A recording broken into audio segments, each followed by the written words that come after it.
Shalom, shalom, friends. Welcome and thank you for joining us. We're happy to have you all here with us for this very special program, Torah-true erets, Torah with the way of the land, the legacy of German Judaism, and some questions for ethically engaged Jews today with Professor Paul Franks. We are thrilled to have him here with us today to learn, and we look forward to learning from him and to hearing questions and engagement from you. Professor Paul Franks is the Robert F. and Patricia Ross Weiss Professor of Philosophy and Judaic Studies at Yale University. He grew up in the northeast of England and was educated at Gateshead Yeshiva, Oxford, and Harvard. He teaches and writes about Kantian and post-Kantian metaphysics, epistemology, and philosophy of religion, as well as Jewish philosophy, and he is proud of his German Jewish heritage. Professor Franks, I've heard great things about you for years, and I'm thrilled we can be here to learn with you today. Thank you so much. Thank you so much for having me. I'm delighted to be here. Second best only to being with all of you in person. So I'm going to share my screen with you, and okay, hopefully that is working. So yes, Torah im derekh erets, which I'm translating here for reasons that we'll get to in quite a literal way as Torah with the way of the land. So it might help first to start by saying what I mean by German Judaism. And I mean the sort or sorts of Judaism that develop in the German-speaking lands from the publication in 1783 of Nativot HaShalom, the translation into High German written in Hebrew letters, along with a Hebrew commentary by Moses Mendelssohn, who was known to his Jewish contemporaries as Reb Moshe Dessau, Ramad, and his collaborators. And the importance of this for the starting of what I'm calling German Judaism is the use of High German as the language, not Yiddish, not the specifically Jewish dialect into which translations had been carried out before. So this really marks the beginning of Jewish participation in a German cultural project. So before there's a German political project of unifying the German-speaking lands and having a single state, which eventually ends up being what we know as Germany under the leadership of Prussia. Long before that, there is the idea of a kind of cultural unification and the use of a common version of German. German is a very regional language. It differs from region to region. And Jewish dialect, Yiddish, was just one of many, many dialects. So at that time, in the 1780s, you've got still a pretty small number of Jews, mainly in Berlin, who are bringing up their children to speak German and not Yiddish, or maybe German as well as Yiddish. It's quite unusual. And the publication of this translation is a landmark. And so from 1783 until the destruction of Jewish lives, synagogues, and property, followed by the actual prohibition of Jewish communal life on and after the 9th of November, 1938. That's known often as Kristallnacht, but it's better to call it, I think, the pogrom of November 1938. I know the term Kristallnacht, referring to the breaking of glass, is still quite common in American usage, but in Germany, it's really been left behind. It's thought of as a somewhat trivializing term that emphasizes the glass rather than the destruction, as I say, of lives, synagogues, property, and ultimately of Jewish communal existence. So from 1783 to 1938, that's what I'm calling German Judaism.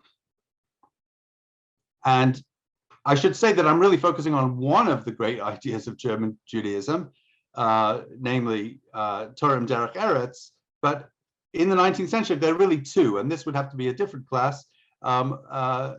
ethical monotheism, whose greatest exemplar, I think, is the philosopher Hermann Cohen, and then Torah im derekh erets, Torah along with the way of the land. And if I were to add, those are in the 19th century. If I were to add something slightly later, perhaps we could add a third great idea, which would be the idea of dialogical thought developed by Franz Rosenzweig and Martin Buber. But in any event, in the main part of German Judaism, it's these two ideas, and I'm just going to focus on one of them. So Torah, along with the way of the land, is mostly thought of, and rightly so, as developed by Rav Shamshon Raphael Hirsch, who lived from 1808 to 1888. And I think it's important to recognize that his life was very much caught up in the struggle for Jewish civil rights.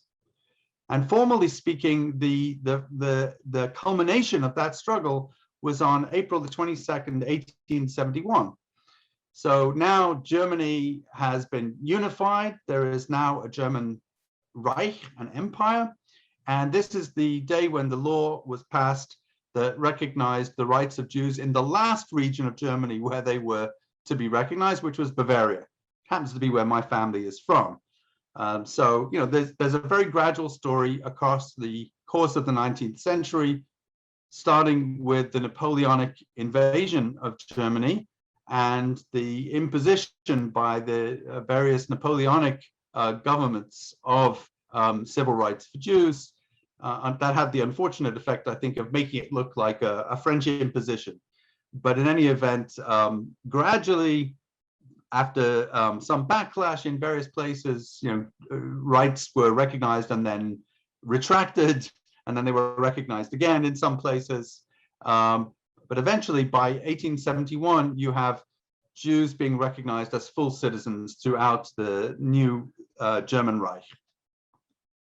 And within the Jewish community during that period of time, there's a significant amount of change. No doubt there are some changes in personal religious observance. It's very hard to measure that. All the evidence would be anecdotal. But what we do know about is the struggle over the appropriate amount of change, mainly in public worship, in what a shul should look like, in how a service should be conducted, and so on. Now, I should say that from a contemporary point of view, a lot of the changes over which there was struggle during that period of time look fairly trivial today. There was not a massive change in the text, for example, and those who had more extreme ideas about changing Jewish law and so on actually ended up mostly leaving Germany and coming to the United States.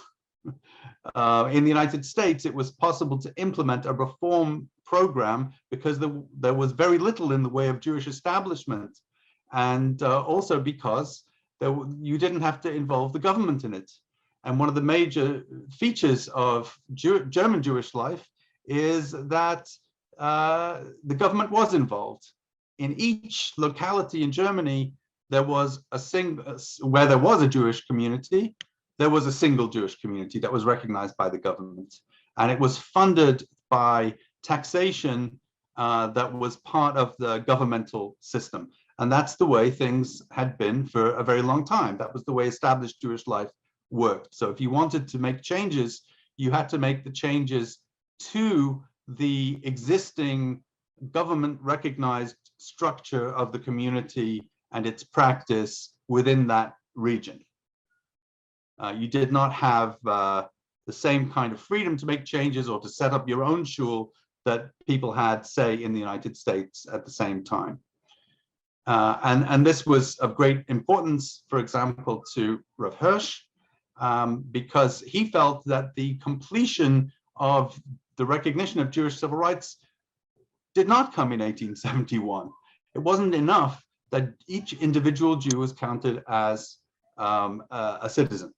What he also thought was very important was the freedom of each Jew to join a synagogue that reflected the view that they considered correct.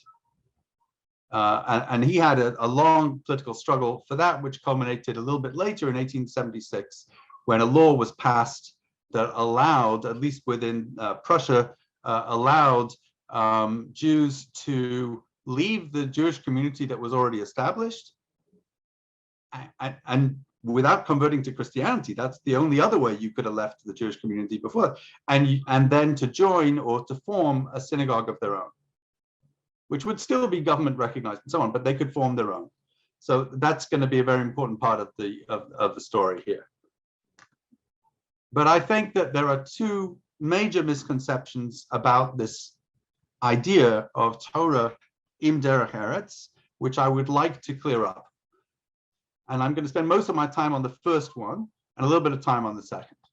The first misconception is that Torah im derech erets, the worldview of Torah along with the way of the land, was primarily an educational philosophy, and that it concerns the incorporation of secular studies into the curriculum. I think this is an extremely widespread misconception. And for example, I note that in the period between the two world wars during the 20th century, Rav Shimon Schwab, who came from Frankfurt and grew up in the community that Rav Hirsch had been, where he had been the rabbi, Rav Schwab, who much later would become the rabbi of Adas Yeshurun, the transplanted Frankfurt shul that is to this day in New York, Rav Schwab had gone to study in the Lithuanian yeshivas, and he put to the major Russia yeshiva and some of the Hasidic rebbeim of Eastern Europe the question whether Rav Hirsch's ideology of Torah im derech erets was kosher or not. And he received some very interesting responses. But all of those responses from really major Jewish figures in Eastern Europe concern the educational question. And they don't really get to the heart of the matter at all. I'm going to argue that Torah im derech erets, Torah along with the way of the land, is primarily a political philosophy. Only secondarily is it an educational philosophy. It does have educational implications, but the political core must be understood first. So I'm going to spend the bulk of my time contesting this misconception. Second is the misconception that Torah im derech erets is to be identified with the worldview of Rav Hirsch alone. And in particular, Rav Hirsch has a commitment, very strong commitment, to what I will call ideological purity. And from that follows his commitment to separatism. Rav Hirsch believed that the only true Jewish community is one that is ideologically pure. It is committed without any impurity whatsoever to the sovereignty of the Torah, and we'll get to that in a few minutes. And therefore, if you are paying dues to a community that is impure, if it does not have a pure commitment to the sovereignty of the Torah, it's in some way tainted by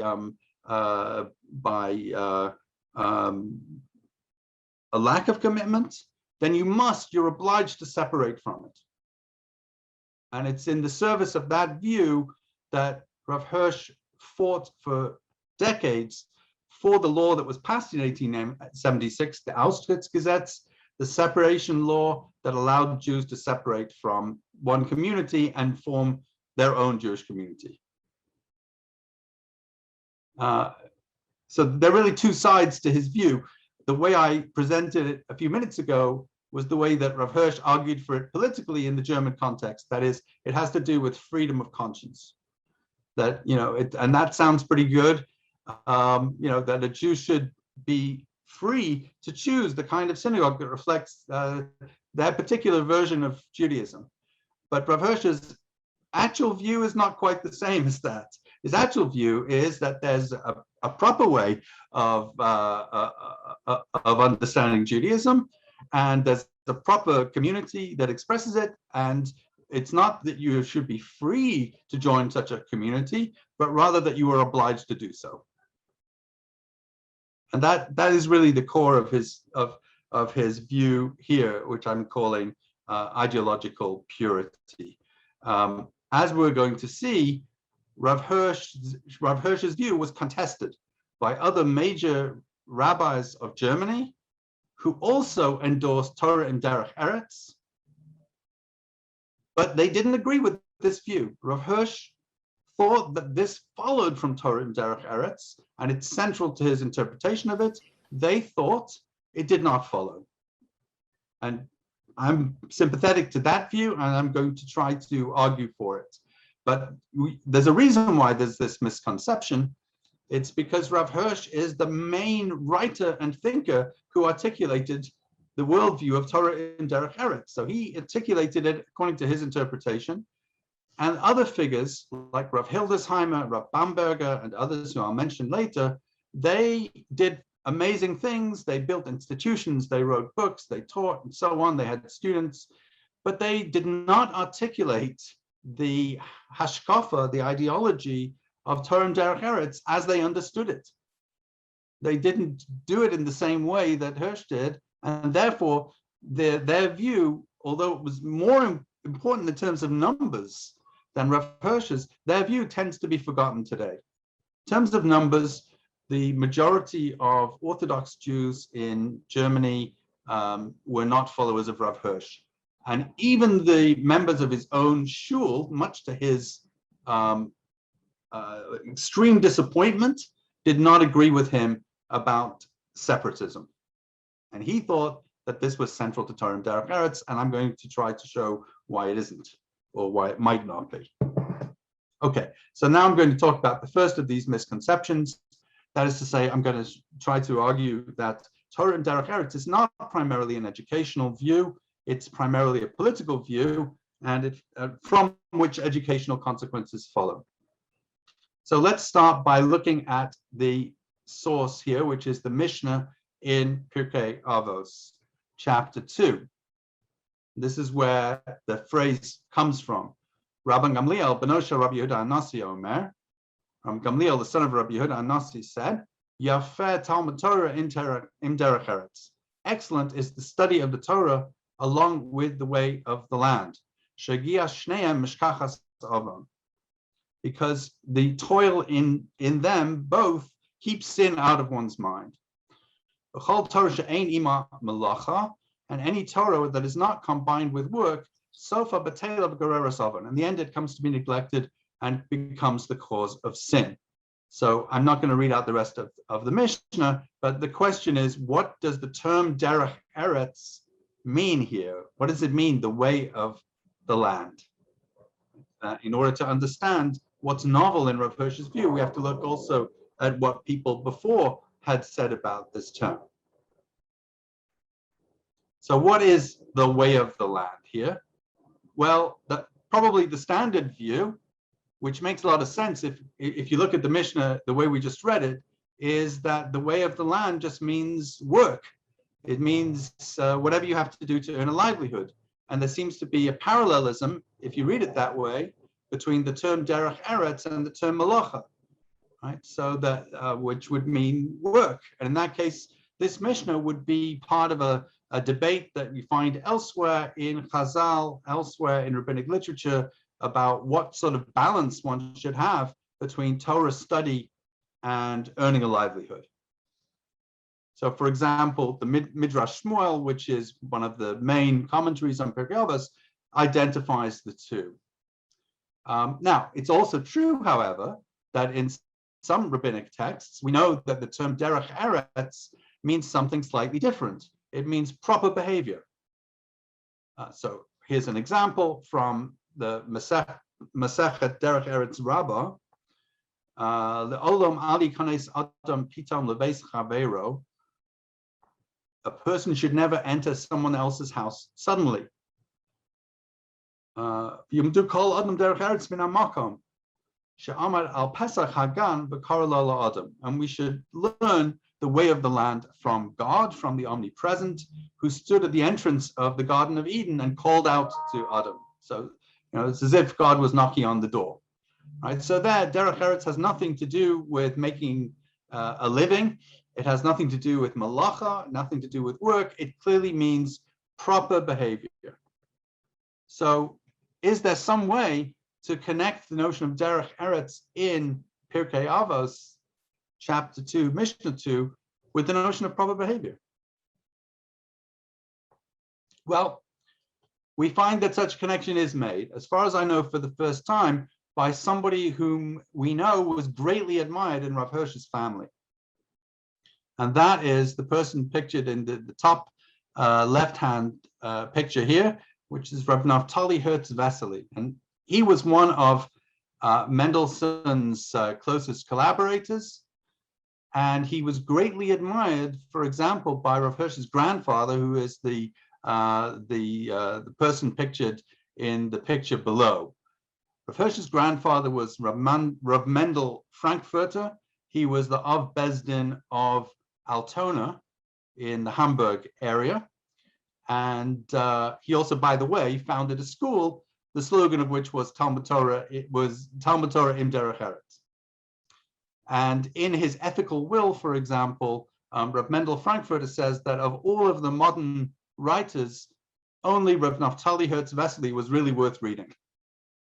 Vesely is a controversial figure for various reasons that I can leave for discussion if anybody wants to know about it, but still considered controversial in some areas because of the way in which he advocated for the German translation, which I mentioned before, in which he himself participated, because he recommended that Jews accept this and start teaching German rather than Yiddish in the schools. He became very controversial, not in the West, but in Eastern Europe. So he also wrote a commentary on Pirkei Avos called Yein Levanon, and here's what he says: "The derech eretz kolel masa umaton shel bnei adam." The way of the land includes the business dealings of human beings. That's the interpretation that we've seen already. But also the behavior of people with one another. And the way in which you should behave with your spouse and your family and so on. It includes manners and political wisdom. Right? So social and political norms, the right ways to behave. He includes both, right? It's the livelihood, but it's also the proper way to behave. And this is certainly something that Rav Hirsch would have known. But Rav Vesely does not explain how these things fit together. And Rav Hirsch's absolutely brilliant explanation does.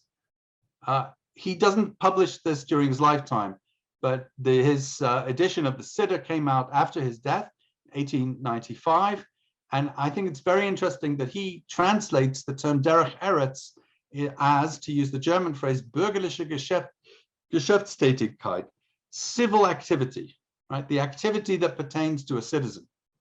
And he comments as follows: derech eretz encompasses everything that emerges from and is conditioned by the fact that the human must accomplish his existence, his vocation, and his coexistence with others on the earth, and through the means and conditions to be given by the earth, right? So erets, because we share the earth with other people.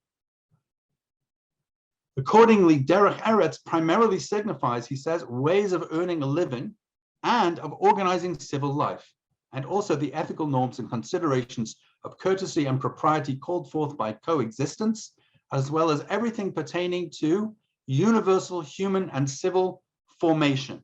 The word there is Bildung, something like character formation.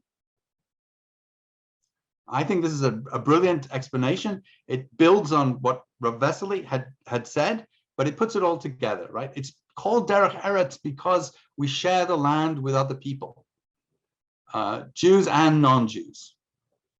And all the ways in which we earn a living from the land and in which we have to organize ourselves so that we get along with one another, that's what's called derech eretz. So that's why it includes both the way in which you make a living and the way in which you organize your existence with other people, courtesy, propriety, ethics, and generally speaking, civil activity. That's a primarily political notion, right? We share the land and we have to be part of a common life with those who are our neighbors. and it includes non-Jews as well. And it means that Jews are part of the civil life of the land where they reside. That's the primary idea of Torah im derech erets for Rav Hirsch. It's the political notion that Jews participate in what he calls here universal human and civil formation. Now, that certainly has educational implications, right? Because if you need a high school education or you need a university education in order to participate in civil life, then that's going to be important for a Jew. But it's not primarily an educational idea at all. The notion here is Bildung, formation of character, not education in a strictly curricular classroom sense. So we have the idea of the character formation required for civil life, for a contribution that we Jews should make to the life lived by those who share a specific region of land and who live through what is given by this land. That, I think, is Rav Hirsch's core notion.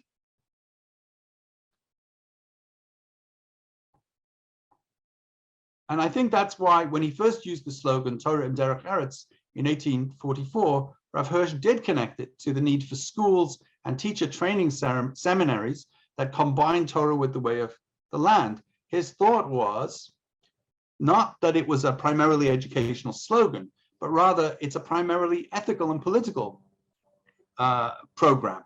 Jewish youth will be able to participate in civil life only if they have the requisite character formation, which involves but is not exhausted by the appropriate education. And that education will have to involve not only Jewish, but also universal values. And the traditional Jewish education in Germany, as elsewhere, Rav Hirsch felt, did not promulgate and teach universal values. The school in which he was educated in Hamburg, which was founded by his grandfather, among others, did try to teach universal values. So I think what's important here is that what we need is not just a curriculum, but an ideal of the human being, right?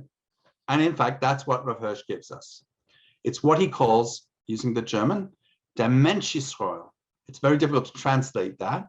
It's literally the human Israelite. Sometimes people translate it by using a Latin phrase, Homo Israelis. Not, that is to say, a different species of human, but a sort of ideal type of the human being. And Hirsch is very clear that this would be someone who actualizes the highest capacities universal to the human being, but who does so in virtue of their Judaism.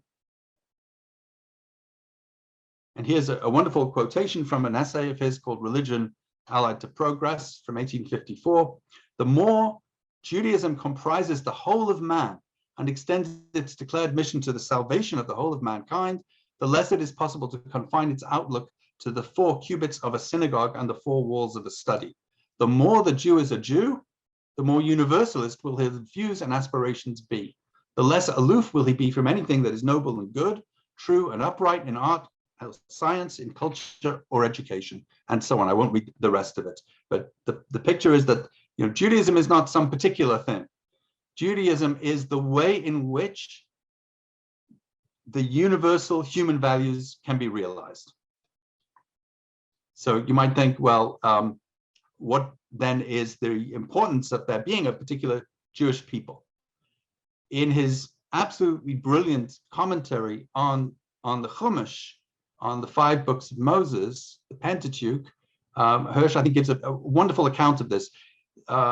He's commenting here on a pasuk from Bereshis when the human being is exiled from the Garden of Eden, and God puts between the human being and the Garden of Eden 2 obstacles, the cherubim and a flaming sword which turns each way, so that they can't return. So what is the meaning of this? Why can they not return? Here's Hirsch's explanation. Culture begins the education of humanity, and the Torah completes it. The Torah is human education in its consummate form. The fig leaf and the apron, the first signs of culture, began the education of man, and the culture that is subordinated to morality is the first stage of man's return to God. In the case of Israel, derekh, erets, and the Torah are tied together. In the house of Israel, the perfect human being and the perfect Jew are identical concepts. In the development of humanity, however, culture precedes Torah. The sword and the cherubim, which he takes to represent suffering on the one hand, that's the sword, and the intuitive perception of a higher being, will guide mankind to the path of culture, which leads to the tree of life. So these are not obstacles from Hirsch's point of view, so much as markers of what we need to achieve in order to return to the garden. Hence, the Jew should cherish all that is good and true in culture, and by their personal appearance and demeanor as a cultivated human being, demonstrate that to be a Jew means to be a human raised to a higher plane. Right? The Jew is to demonstrate the highest capacities of the human being. So then you might think again, what happens to chosenness?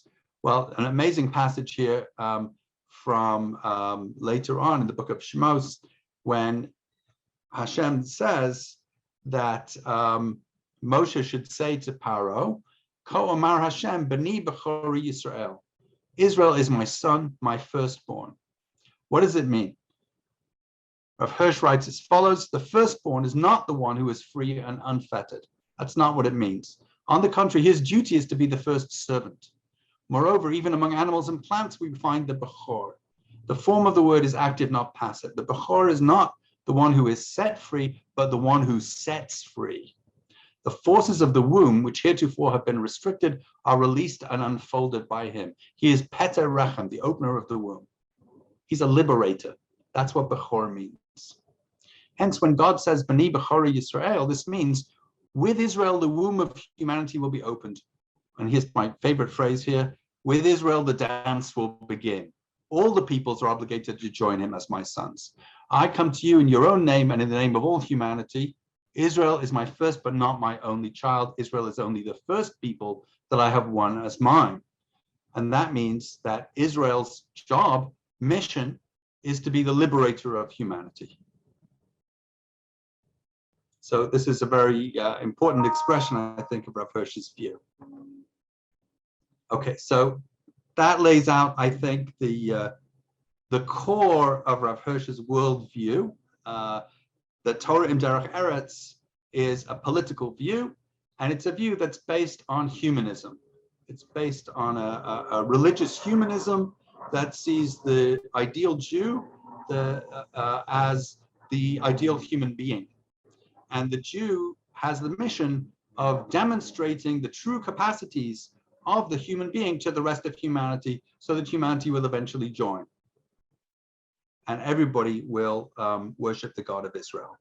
That's the universalism and the humanism of Rav Hirsch's picture. So it's not primarily educational, it's primarily about politics and character formation. And that character formation is guided by an ideal, the ideal of the Mensch Yisrael, the human Israelite. Okay, now, I said before, though, that one should not take Rav Hirsch's interpretation of this, what I've said so far, to be the only possible one. And now I'm going to explain that. Here's the part of Rav Hirsch's view that leads him to his separatism. So now we're in Sefer Devarim, very famous psukim, Torah tziva lanu Moshe, Morasha Kehilas Yaakov. Moshe commanded us the Torah as the heritage of the congregation of Jacob. Vayhi b'Yeshurun melech v'sasef rashayam yachad shibta Yisrael. There was a king in Yeshurun when the heads of the people were gathered, the tribes of Israel were together. Now, question about this pasuk, which arises from any careful reader: what or who was the king? Vayhi b'Yeshurun melech. There was a king in Yeshurun. Who is it? Doesn't say.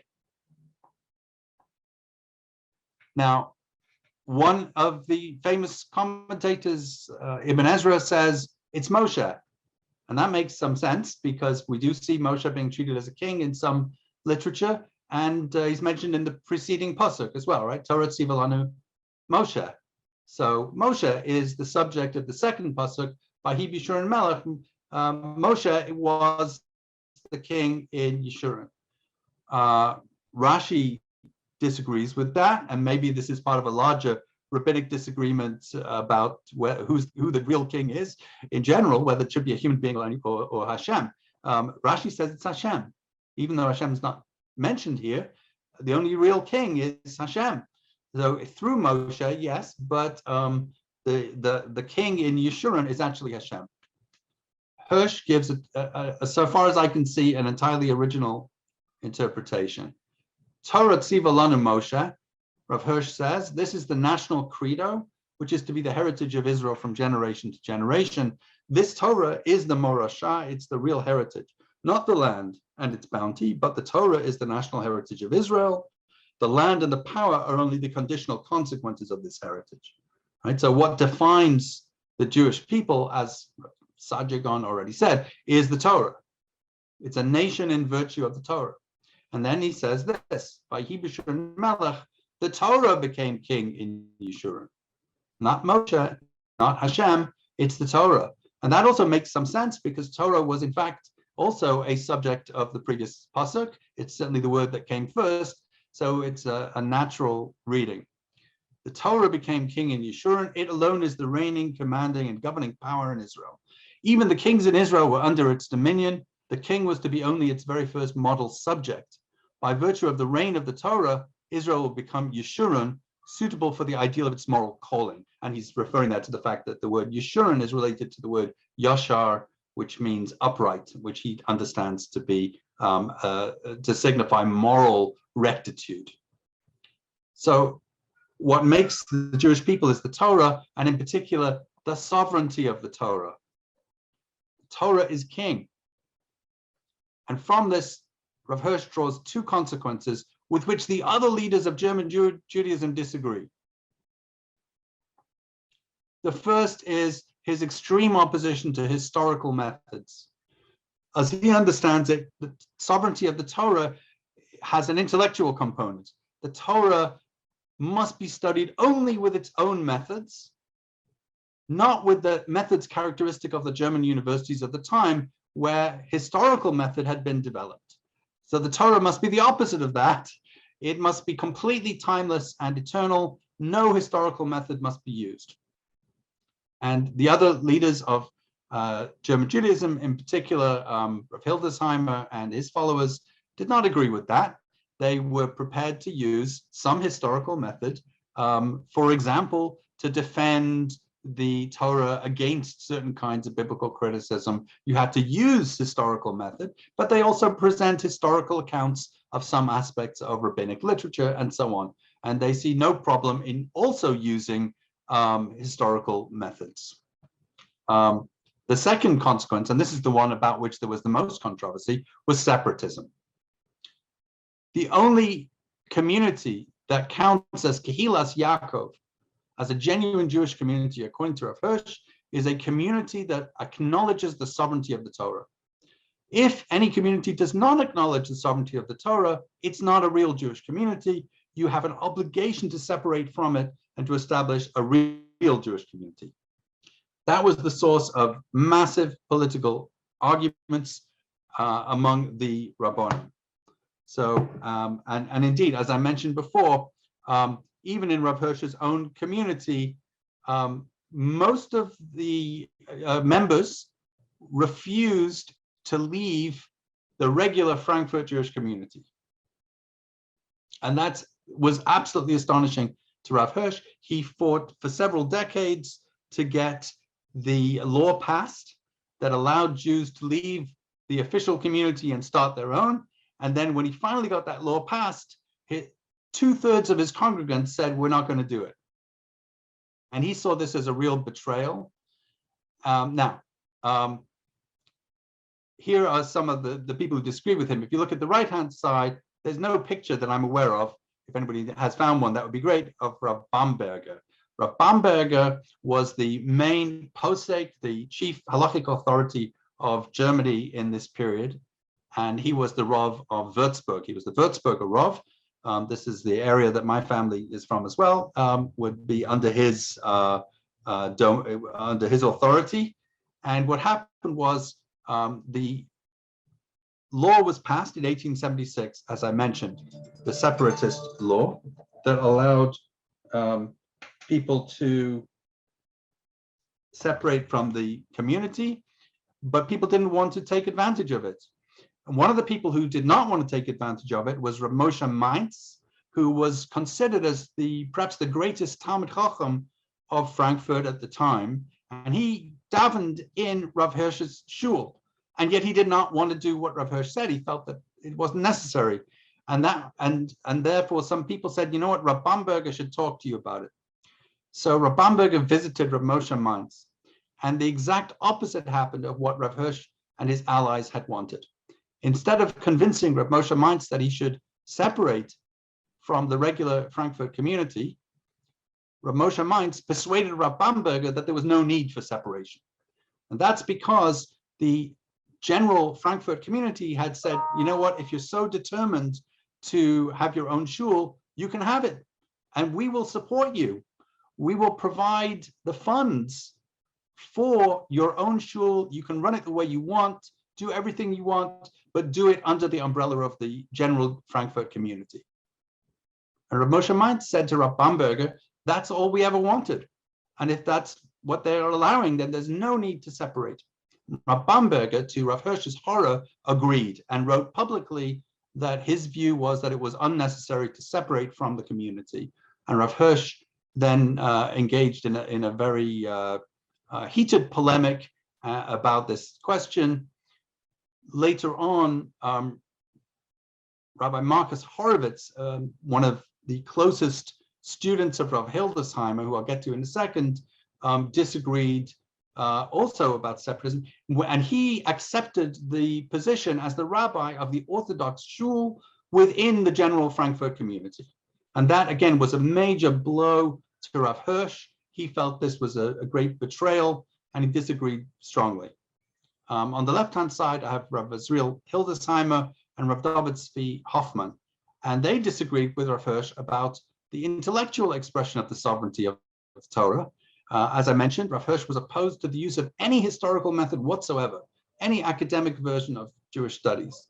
There could only be a certain kind of Torah study, the kind that he engaged in himself, that treated Torah as completely timeless and ahistorical.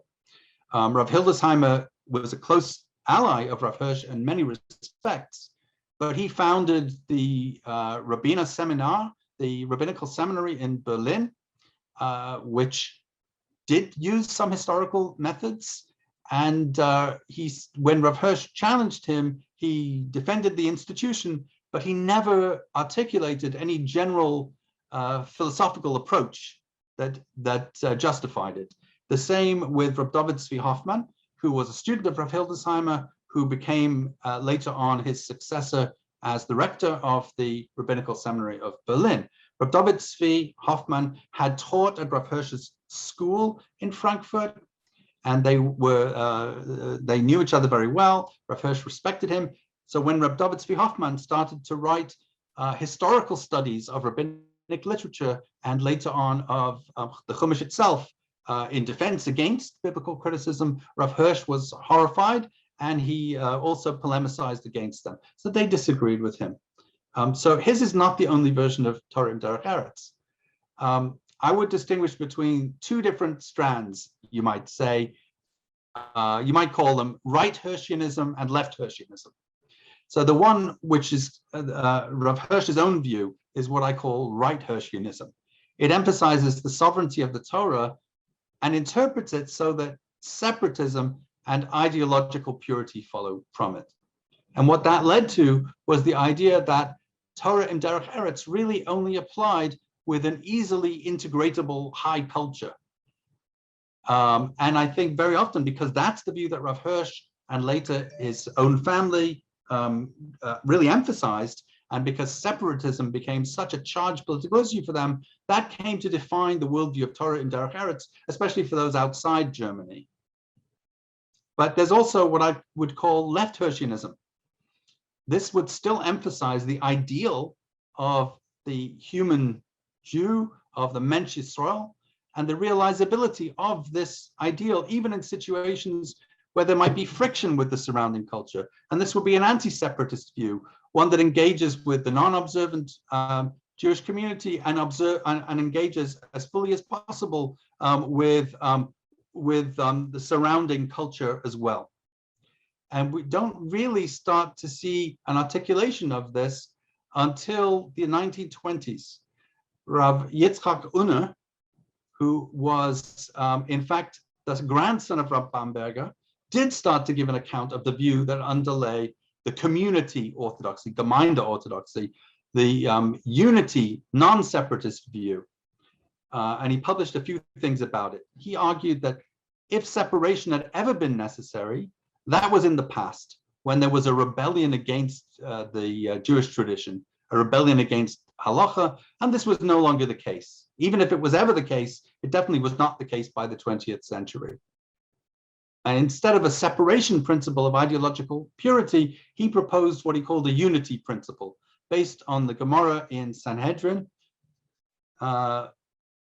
which is about the pasuk in Vayikra Kaf Vav, the Kashlu Ish Be'achiv Ish. The Gemara says, what does it mean that each person will stumble over the other? It means each through the other's sin. Everyone is a guarantor, each for the other. This is the principle of arevus, of mutual responsibility, which becomes, in Rav Unna's view, a unity principle. Now, he was addressing the inner Jewish issue of anti-separatism. He was trying to explain philosophically why Torah and derekh erets did not lead to separatism, but was in fact lead with the proper notion of the unity of the Jewish community to an anti-separatist view instead. He didn't then go on and explicitly explain the implications for engaging with the rest of the culture, but I think that that's something that could be done. So I can conceive of and would personally be very sympathetic to what I'm calling a left Hirschian view that would follow and develop what Rav Unna said in the 1920s. But it would also articulate the practice of Rav Bamberger and Rav Hildesheimer. So this leads me finally to some questions arising from what we've discussed for ethically engaged Jews today. So we've talked about the need for an ideal that guides character formation. What is the ideal that should guide character formation of Jewish youth today? I mean character formation not to be reducible to education in the classroom. And should there be multiple ideals? Is there only one ideal? We have the picture in much of Orthodox Judaism of a single ideal, which would be of someone who learns Torah all the time. And anything short of that is understandable, but that's the ideal. Well, the Mensch Yisrael, the ideal of Rav Hirsch is something rather different. It's the full actualization of human capacities through Judaism. What constitutes a Jewish community? Should it express the sovereignty of Torah through the practice of arevus, of mutual responsibility? What does that look like? As opposed to the separatism that Rav Hirsch in fact endorsed and practiced, what does taking responsibility for each other look like in practice? And then thirdly, what should we understand by the way of the land, derekh erets, today? First of all, with whom do we share the land? The way that Rav Hirsch understood that makes a lot of sense in the 19th century. It's about the German national project and about nationalism in European life at the time. Must we understand civil life in relation to the nation state? Must it be limited to fellow citizens, or do we share the land with others who are not citizens as well? Secondly, can we formulate an account of responsibility, not only for Jewish communal life, but also for civil life? Maybe that wouldn't be in terms of arevus, maybe that's not the right concept, maybe that's a concept particular to Jews, but then in terms of the universal humanism of Judaism, as Rav Hirsch explained it in his commentary on the Humash. And finally, if you go back to Rav Hirsch's explanation of derekh erets, it's not only about sharing the land, it's about living from the land. This raises the possibility of developing an environmental ethics. What is our responsibility to the land from which we live, and which Hashem charged us, Avdol Shamra, to work it and to preserve it? So those are questions that I'd like to leave you with, and I'm happy now to stop and to hear questions and have some discussion.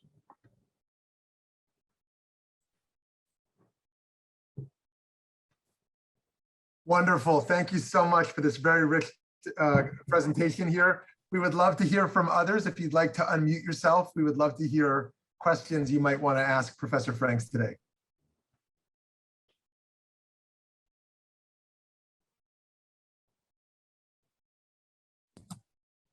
Yes, Janet. Yeah. Hi. Thank you so much, Professor Franks. That was so fascinating. My family is from Germany. My father Schwab and my mother Hessen, and they used to joke it was an intermarriage. But what I really wanted to ask you about was this Rav Hirsch. Where was he pulling from? Was he influenced by, I'm assuming by, other rabbis, scholars, or was this mostly his own philosophy? Yeah, thank you very much for the question.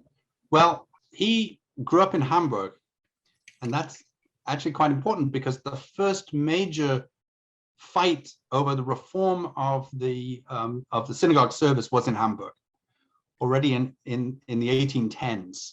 That's where the Hamburg Temple was established, and they published their own siddur. Again, from contemporary point of view, that the revisions seem fairly trivial, but it nevertheless set off a major political conflict. And it's in that context that his grandfather, Rabbi Mendel Frankfurter, who was in the area, helped to establish a new kind of school that would teach Torah im derekh erets. They used that slogan according to a tradition in the Hirsch family, and that it meant that they wanted to incorporate universal values and through secular education into the school. But they didn't write any sort of philosophical account of what this new view was.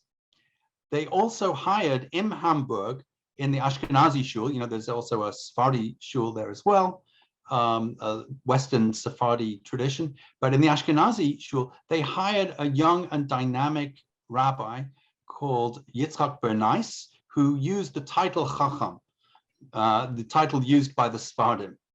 And Rabbi Bernays was from the first generation of rabbis to have a university education. He was educated at the yeshiva of Würzburg by the predecessor of Rav Bamberger, Rav Avram Bing.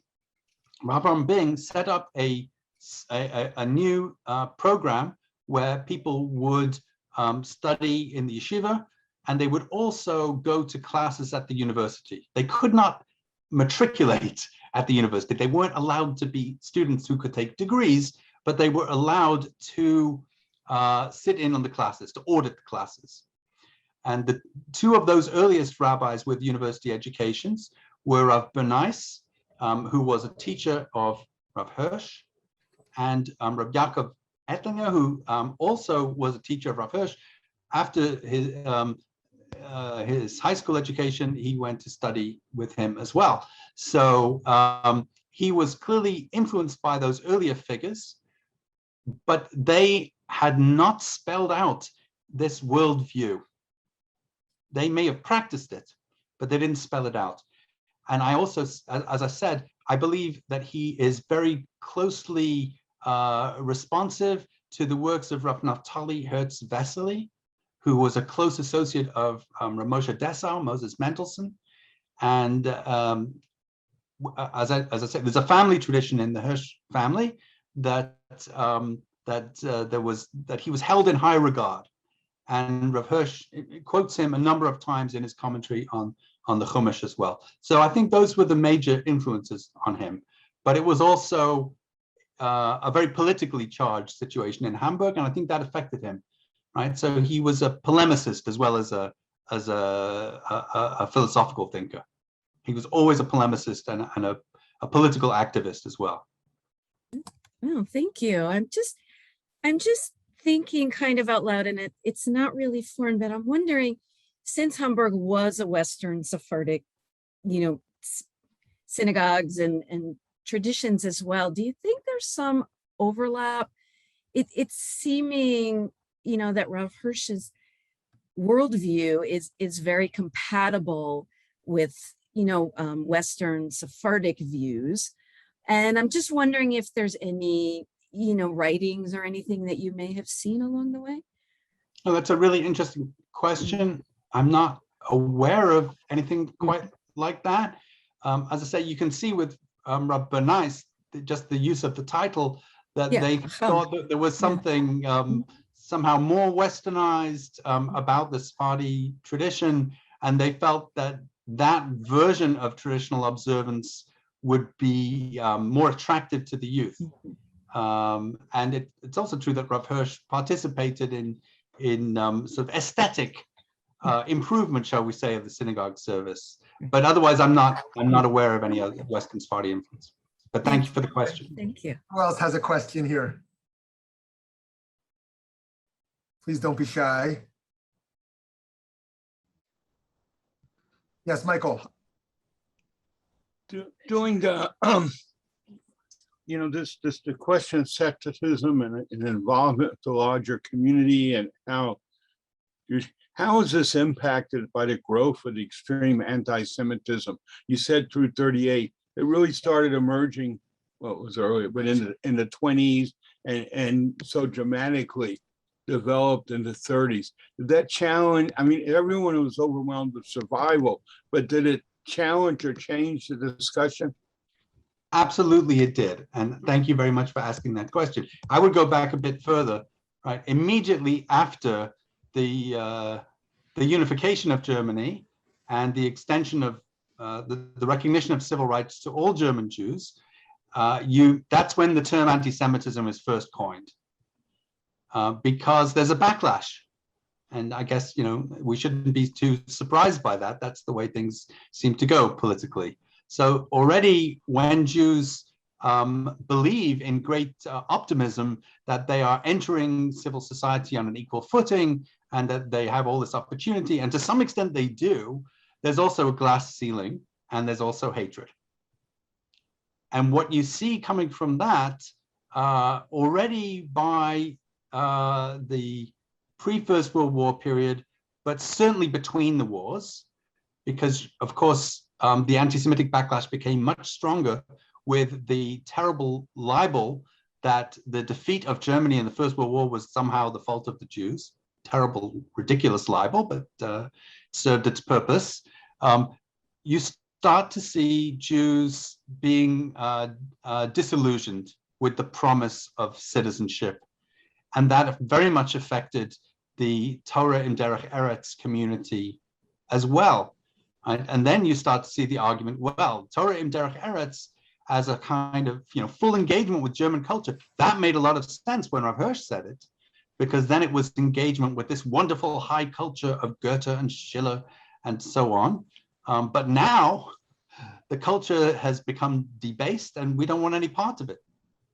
And I mentioned that Rav Shimon Schwab, who eventually became the Rav of the Frankfurt Shul, transplanted to Washington Heights in New York in the 1920s, when he was in yeshiva in Lithuania, raised questions about whether the whole thing was a good idea at all. And he was clearly part of that generation that was disillusioned with German culture as it was. Later on, he changed his mind to some extent, though, only to some extent. After the war, he did endorse Rav Hirsch's view. And if he hadn't endorsed it, he could never have become the rabbi of that shul. But if you read his writings, he basically says that, we're living in an age when culture is debased. So therefore, we should only engage with mathematics and natural science and not with the humanities at all, because we have to stay away from all that. So I still don't think that he ever really fully accepted the view of Rav Hirsch that I've articulated here. But yes, there was a lot of disillusionment with German culture and because of the anti-Semitism. Wonderful. Thank you so much for this wonderful presentation, Professor Franks. And thank you all so much for joining and engaging with us. You're welcome to join us again on Monday with Johnny Schnitzer on the Hasidic story, A New Window to God, and many other programs. Wishing everyone a wonderful rest of your day. Thank you so much. Thank you.